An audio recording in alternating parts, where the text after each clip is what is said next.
লাল শালুর ওপর সাদা অক্ষরে ব্রজেন মণ্ডল নামটা বড় খোলতাই হয়েছে। এ সময়ে একটা শুকনো গরম বাতাস ছাড়ে। তাতে দুটো বাঁশে টান করে বাঁধা শালুর পেট ফুলে উঠছে খুব। বাঁশে মটমট শব্দ হচ্ছে। আর একটু জোরের বাতাস হলে শালুর টানে বাঁশ ভেঙে পড়ত। তা দুদিন হলো বাঁশের খুঁটিতে ব্রজেন মণ্ডল দিব্যি লটকে আছে। এখনো পড়েনি মুখ থুবড়ে। পড়ার লোকও নয় কি না। পড়ো হয়েও ফের খাঁড়া হয়ে দাঁড়িয়ে যায়। এতকাল ধরে তাই দেখে আসছে হিরু। এমনি কি দাঁড়িয়ে থাকে বাপ? এই চারদিকে যা কিছু সব দাঁড়িয়ে আছে সে কি এমনি? খুঁটোর জোর চাই, মাজার জোর চাই, তবে না। তা ব্রজেন মণ্ডলের কোনটা নেই? বাতাস একটু কমজোরি হতেই শালুটা নেতিয়ে পড়ছিল। তা হুড়ুম করে বাতাসের আরও একটা তোড় আসতেই পটকা ফাটার মতো ফটাস শব্দ করে শালু বুক চিতিয়ে পেট ফুলিয়ে জানান দিল ব্রজেন মণ্ডল নেতিয়ে পড়ার লোক নয়। চৈত্র মাসের দুপুরবেলায় মাঠে ঘাটে বিশেষ লোকজন নেই। চারদিকে খাঁ খাঁ করছে। এ সময় চাষবাস নেই, বিষয়কর্মও তেমন নেই। গরু টরু আছে, তবে রাখাল ছেলেরা যে যেখানে পারে গাছতলার ছায়া খুঁজে নিয়ে গামছা বিড়ে পাকিয়ে মাথার নিচে দিয়ে ঘুম লাগিয়েছে। ভাত ঘুম বলে কথা। গরু শান্ত জীব, তেমন দূরে যায়ও না বিশেষ, ঘুরে ফিরে গণ্ডির মধ্যেই থাকে। বটতলায় শিবের চাতাল। এখানে বসে বিড়ি ধরানোটা ধর্মতো কাজ হবে কিনা তা বুঝতে পারছে না হিরু।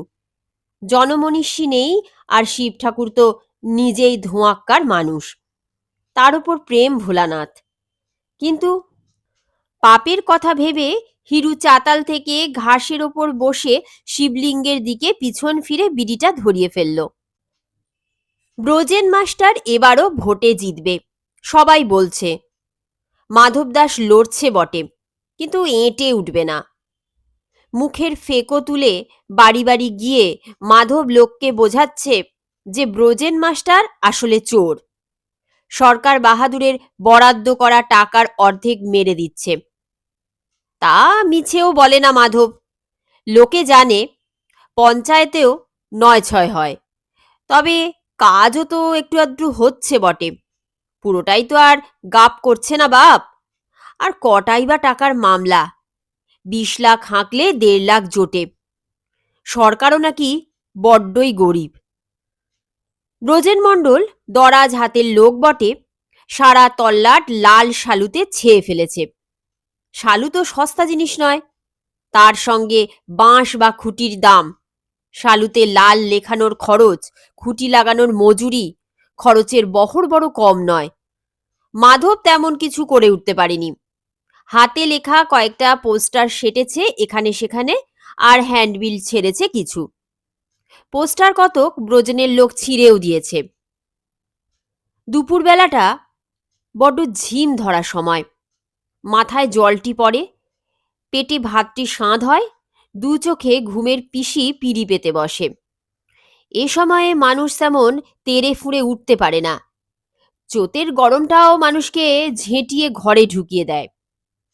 বিড়িটা শেষ করে হিরু উঠল, সঙ্গে চটের মস্ত দুটি ঠাসা থলে। নারায়ণপুর থেকে পথটাও তো কম নয়। বাস থেকে নেমে ২ মাইল ঠ্যাঙাতে হয়েছে। কথা ছিল গোবিন্দ ভ্যান গাড়ি নিয়ে থাকবে, তা কোথায় গে? আধ ঘন্টা দাঁড়িয়ে শেষে হাঁটা ধরতে হলো। বাড়িতে গিয়ে যে পেট মন শীতল হবে সেই আশা নেই। মা গত অগ্রহায়ণে গত হওয়ার পর থেকে হিরুর বড়ই অসুবিধে হচ্ছে। ৩ ভাইয়ের সংসার আলাদা, তারই সংসার নেই।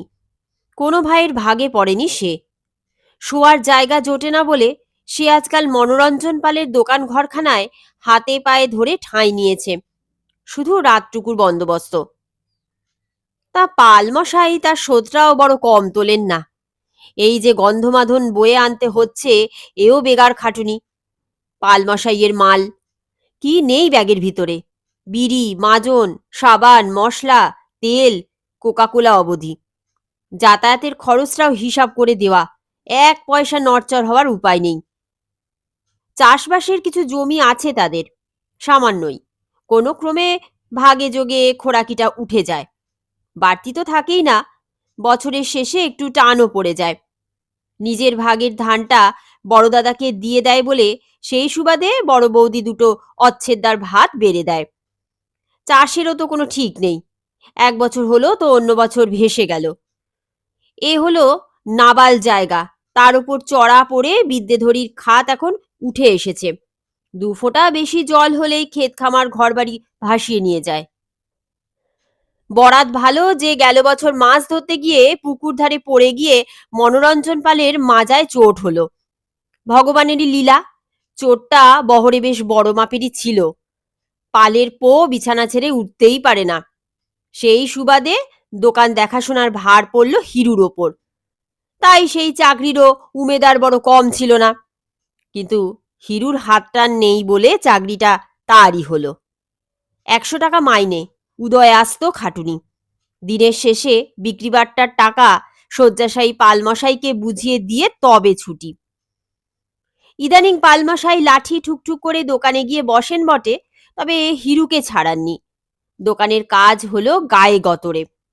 পালমশাই সেটা আর পেরে ওঠেন না। হিরু বহাল আছে অতএব। স্বজাতি স্বঘর বলে ইদানিং পালমশাই অন্যরকম ইশারা ইঙ্গিত করেছেন। 3 মেয়ের ছোটটি হচ্ছে খিরি। বড় দুটি পার হয়েছে, একটি বাকি। ছেলে নেই। ঠাড়ে ঠোড়ে খিরিকে হিরুকে গছাতে মতলব করছেন। হিরুর যে খুব একটা আপত্তি আছে তা নয়, তবে কিনা খিরি হলো রণচণ্ডী মেয়ে, চেহারাও কাটকাট, কোনো স্ত্রী ছাঁদ নেই। তার উপর তার কটকটে কথা যে কারোর শরীরে জ্বালা ধরিয়ে দেয়। সকালে এক খুঁচি মুড়ি তার বরাদ্দ। তার সেই মুড়িটা একটি ছোট ধামায় করে খিরি এনে দেয়, সঙ্গে 1খানা কি 2খানা কাঁচা লঙ্কা, একটু আচারের তেল। তা সেটা যখন দেয় তখন মুখখানা লক্ষ্য করেছে হিরু, যেন কাক কুকুরকে দিচ্ছে এমনই একটা তাচ্ছিল্যের ভাব।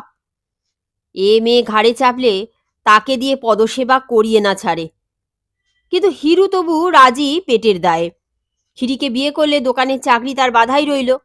বিক্রি বাট্টা ব্যাপারটা সে ভালোই বোঝে। এমনিতে বোকাশোকা হলেও দোকান চালানোয় তার একটা ঈশ্বর দত্ত ক্ষমতা আছে বলে তার নিজেরই মনে হয়। আরও কথা আছে, মনোরঞ্জন পাল হলো ব্রজেন মণ্ডলের লোক, সাক্ষাৎ ভাইরা ভাইও বটে।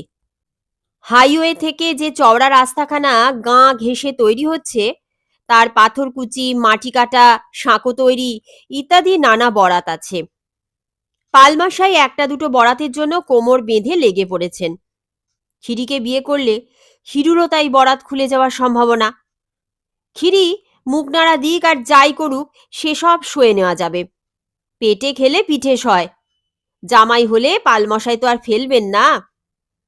বন্ধু বান্ধবরা অবশ্য শুনে বলেছে, ধুর বোকা, তোর সঙ্গে পালের পো কখনো মেয়ে দেবে ভেবেছিস?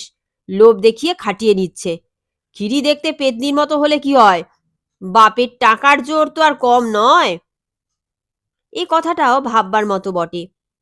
সে কি আর একটা পাত্র হলো? চাল চুলো নেই, রোজগার বলতে পালমশাইয়ের দেওয়া ভিক্ষেটুকু। তবে দেবে কেন? এমনও নয় যে খিরির সঙ্গে তার ভাব ভালোবাসা আছে।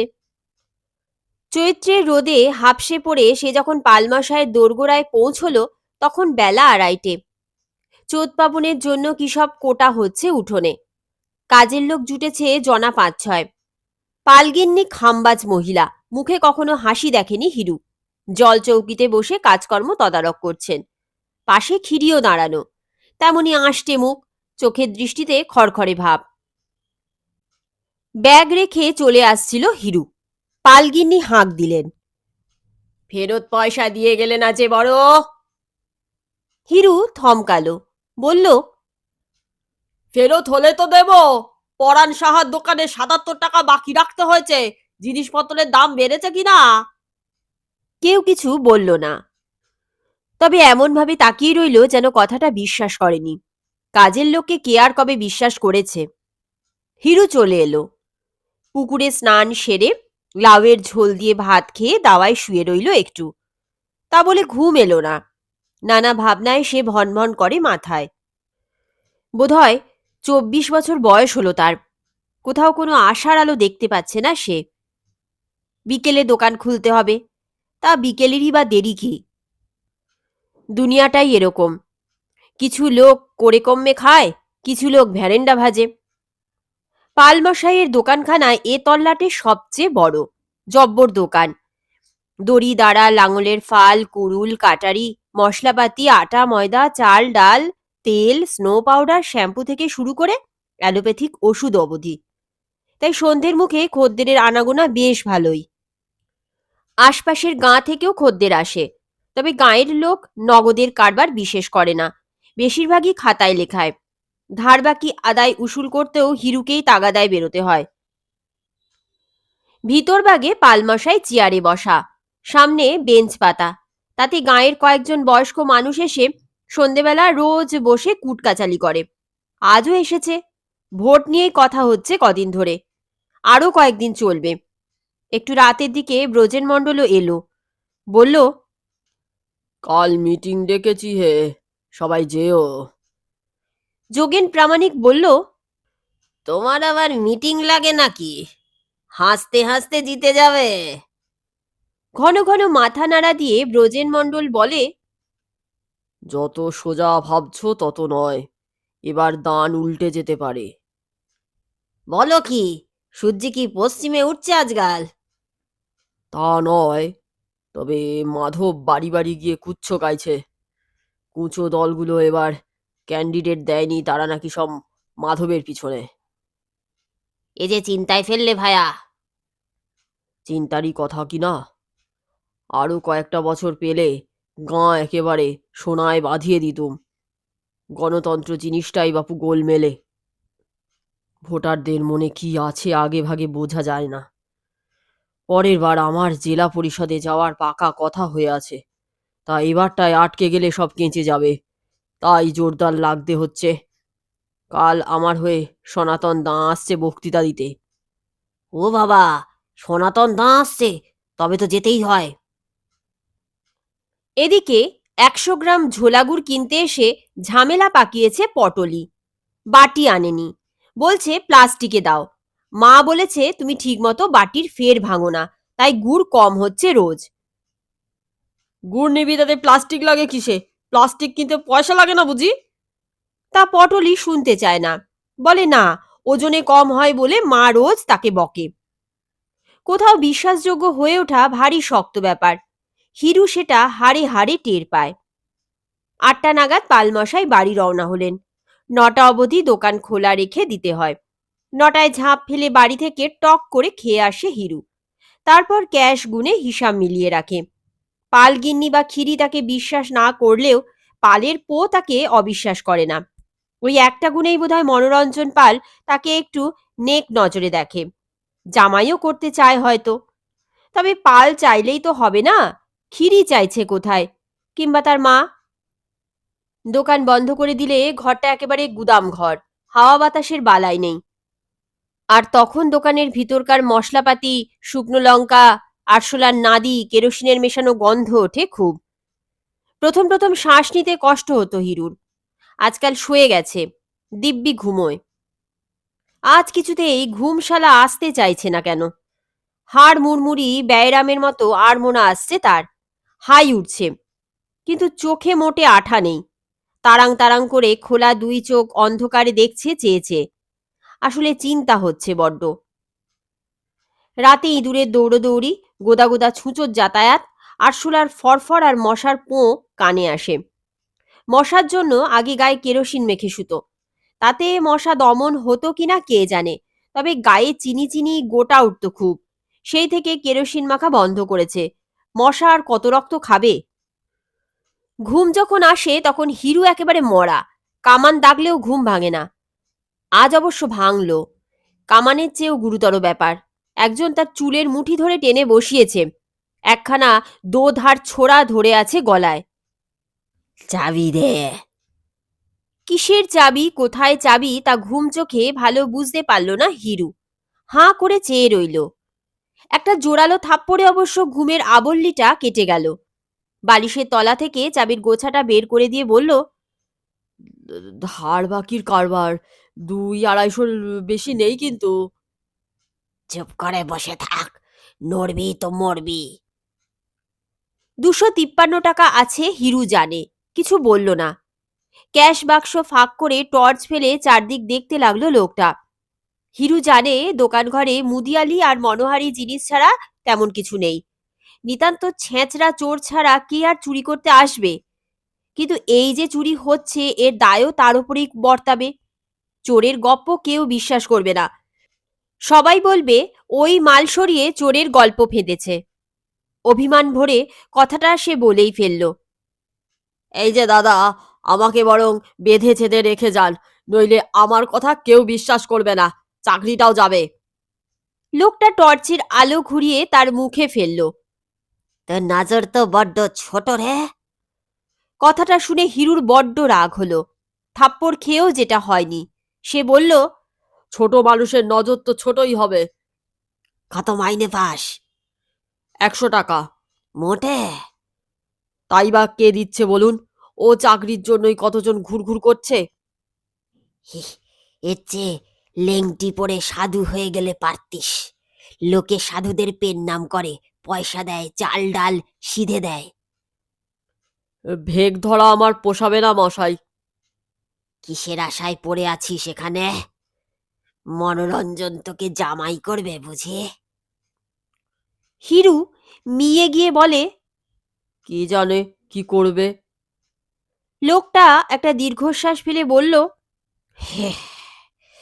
সেই জন্যই তো বললাম তোর নজর বড্ড ছোট। আমার নজর বড় হবে কি করে? লাথি ঝাঁটা খেয়ে বেঁচে আছি, নজর বড় করে তো লাভ নেই মশাই। আচ্ছা ধর, ভগবান যদি এখন তোকে বর দিতে চায়, তুই কি চাইবি বলতো? হিরু একটু হাঁ হয়ে রইল। লোকটা পাগল নাকি? তারপর বলল, আমাকে বর দিতে ভগবানের বড় বয়েই গেছে। আহা ধর না কেন, ভগবান এই আমাকেই তোর কাছে পাঠিয়েছেন বর দেওয়ার জন্য। কি চাইবি বেশ ভালো করে ভেবে বলতো। পাগলই হবে, দুনিয়ায় কত রকমেরই আছে। আপনি যদি ভগবানের লোকই হবেন, তাহলে কি চুরি করতে আসতেন? দূর বোকা, ভগবানের লোক চুরি করলেও দোষ হয় না, তার মধ্যেও কিছু ভালো মতলব থাকে। এবার চেয়ে ফেল, দেরি করিসনি। হিরু একটু নড়ে চড়ে বসে বলল, মাথায় কিছু আসছে না মশাই। সে কি রে, কত কি চাওয়ার আছে, চেয়ে ফেল চেয়ে ফেল। টাকা পয়সাই তো চাইবি নাকি? তাই চা না হয়। উম, এই ধরুন 1,10,000। মাত্র? ভগবান কি হেতা নেতা লোক রে যে 10 লাখ চাইলি? সাধে কি আর বলি তোর নজর বড্ড ছোট। আর বেশি হলে গুনবো কি করে? গুনবি? গুনবি কেন? বড় লোকেরা কখনো টাকা গুনে দেখেছিস? গরিব আর কৃপণেরা বসে বসে থুতু লাগানো আঙুল দিয়ে টাকা গোনে। তা আমি তো গরিবই। সে না হয় ছিলি, এখন তো নোস। ইচ্ছে করলে দুনিয়ার সব টাকাই তো তোর হতে পারবে। চক্ষু লজ্জা বলেও তো একটা ব্যাপার আছে মশাই। ভগবানের কাছে আবার চক্ষু লজ্জা কি রে? এত বড় দাওটা তোর ফসকে গেল তো। তা মশাই, 10 লাখই কিছু কম হলো?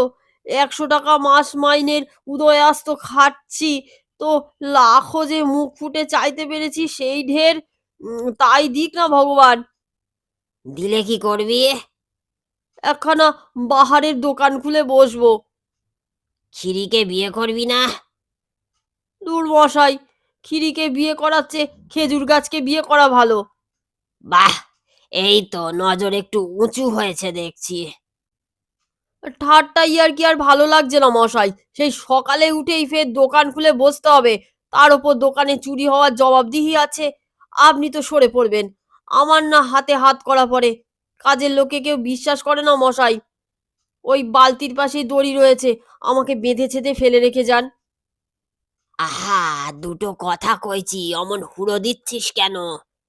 ঘুম পাচ্ছে যে, সারাদিন অসুরের খাটুনি গেছে, একটু ঘুমিয়ে না নিলে শরীর চলবে? আহা, ভেবে নে না, তুই আর মনোরঞ্জনের কর্মচারী নোস। তোর ট্যাঁকে এখন 10 লাখ টাকা। এখন তোর কার পরোয়া? সে তো ঠাট্টাই আর কি মশাই, সত্যিকারের তো নয়। কথা দিয়ে তো আর পেট ভরবে না। কে বলেছে তোকে সত্যি নয়? তার মানে কি আপনি ভগবানের লোক? নয়তো কি? নিশ্চয়ই ভগবানের লোক, তোকে বর দিতেই আসা। হাসালেন মশাই, এই তার টাকার পুটুলিটা কই? একটু খুঁজে নিতে হবে যে। 10 লাখ তোর মঞ্জুর হয়েই আছে, একটু গা ঘামিয়ে দেখ না। 7 মণ তেলও পুড়বে না, রাধাও নাচবে না। ভগবানের দেওয়া বর কি মিথ্যে হয় রে? তবে নাক সিঁট করলে সব ফক্কা হয়ে যাবে। 10 লাখ তোকে দেওয়াই রইল, একটু চোখ কান খোলা রেখে চললে আর গা ঘামালেই হয়। আর ভেজর ভেজর ভালো লাগছে না মশাই, শরীরে এলিয়ে পড়ছে। ভালো কথা তোর ভালো লাগে না বুঝি? আগে কথায় কি আর চিড়ে ভেজে? চাকরিটা গেল, বিয়ের আশা গেল, কি যে হবে কে জানে।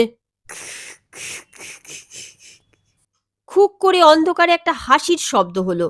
লোকটা বলল, ভগবান যাকে দেন, আগে তার সর্বনাশ করেন, তারপর ভরে দেন। আমাদের আর ভগবান দিয়ে কাজ নেই, পালমশাই খুশি থাকলেই হয়। ছায়ামূর্তিটা ভোজবাজির মতো অন্ধকারে মিলিয়ে গেল। দেখো কাণ্ড, ক্যাশ বাক্স সাফ করে গেছে, তাকে বেঁধেও রেখে গেল না। এখন যে তার ঘোর বিপদ। তা বিপদই বেঁধে উঠল বটে। চুরির খবর পেতেই পালমশাই এলেন, খিরি এলো, পালগিন্নি এলেন, পাড়া প্রতিবেশী জড়ো হলো। পালগিন্নি চোখ পাকিয়ে স্বামীকে বললেন, তখনই বলেছিলুম কি না, যে ছোকরাকে অত বিশ্বাস করো না। তুমি তো একেবারে জামাই করতে চেয়েছিলে, এখন শিক্ষা হলো তো। পালমশাই বললেন, আহা, জামাইটো তো কথার কথা। চোরের গল্পটা যথারীতি কেউ বিশ্বাস করল না, তবে পুলিশও ডাকল না কেউ। পালমশাই বললেন, দুধ কলা দিয়ে কাল সব পুষেছিলুম, খুব শিক্ষা দিলি, এখন বিদেয় হ। তা চোখের জল ফেলে ভগবানের লোকটাকে সাপ সাপান্ত করতে করতে বটতলায় শিবের থানে এসে একা চুপ করে বসে রইল হিরু। তার সামনে মাঠ ঘাট বড্ড ফাঁকা, বড্ড শূন্য লাগছে আজকে। ব্রজেন মণ্ডলের নাম লেখা ভোটের শালুটা বাতাসে দুবার পটকা ফাটার মতো আওয়াজ করল। নেতিয়ে পড়ছে, ফের বাতাসে ফুলে ফেঁপে উঠছে। কে হারলো কে জিতলো তার খবর রাখে না লাল শালু, সে শুধু তার কাজ করে যাচ্ছে। কে যেন বলে উঠল, দেখলি? হিরু আনমনে জবাব দিল, দেখলাম। তারপরে চমকে উঠে চারিদিকে চেয়ে দেখল কেউ কোথাও নেই। তাহলে বলল কে কথাটা? ভগবানই কি? কে জানে। ভগবানের কায়দা কানুন সে তেমন বুঝে উঠতে পারছে না। ভগবানের লোক এসে তাকে পালমশায়ের ঠাঁই থেকে তাড়িয়েছে, এখন আবার ভূতের গলায় কথাও কইছে। অনিচ্ছে সত্ত্বেও হিরু উঠে পড়ল। 10 লাখ টাকা নাকি তার মঞ্জুর হয়েই আছে, গা ঘামালে আর মাথা খাটালে নাকি বেরিয়ে পড়বে। তা গা ঘামিয়েই দেখা যাক তাহলে। ভোটের লাল শালুটা পটকা ফাটার মতো একটা আওয়াজ দিল, তাকে সাবাসি জানালো বোধহয়।